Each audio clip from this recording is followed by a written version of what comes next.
রাসূলুল্লাহ সাল্লাল্লাহু আলাইহি ওয়াসাল্লাম আমার নবী প্রচার করেছেন শাহাদাতের কালেমা আশহাদু আল্লা ইলাহা ইল্লাল্লাহু ওয়াহদাহু লা শারীকা লাহু ওয়া আশহাদু আন্না মুহাম্মাদান আবদুহু ওয়া রাসূলুহু।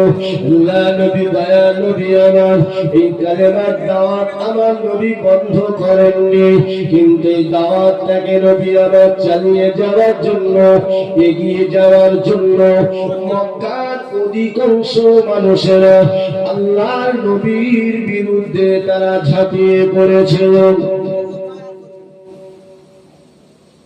আল্লাহর নবীর বিরুদ্ধে ঝাঁপিয়ে পড়েছে। নবীর বিরুদ্ধে যারা ঝাঁপিয়ে পড়েছিল ওদের মধ্যে আসল গুরুগুলো কারা ছিল? আবু জাহেল, আবু লাহাব, উতবা, শাইবা, ওলীদ বিন মুগীরা এবং আবু সুফিয়ান। তবে পরবর্তীতে আবু সুফিয়ান ঈমান এনেছে মক্কা বিজয়ের সময়। আল্লাহ নবী দয়াল নবী রোজানি বাদশা নবী পাক সাল্লাল্লাহু আলাইহি সাল্লাম।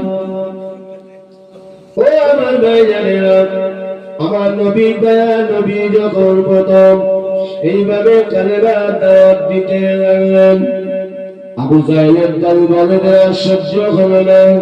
ওই সময় তারা চলে গেল কোথায় জানেন?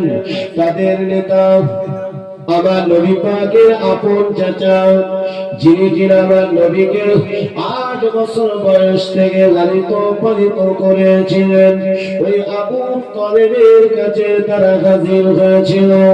সেদিনে তারা বড় হুমকি দিয়ে এসেছিল।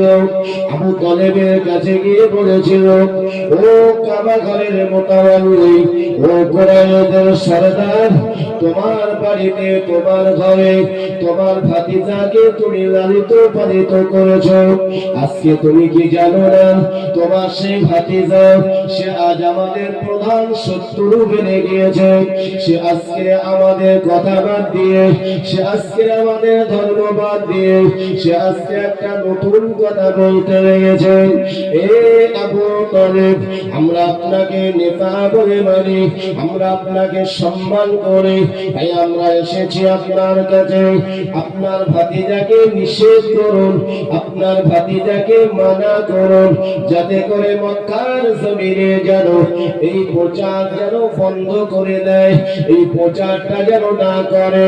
আল্লাহ নবী দয়ার নবী নূর নবী হাবিবুল্লাহ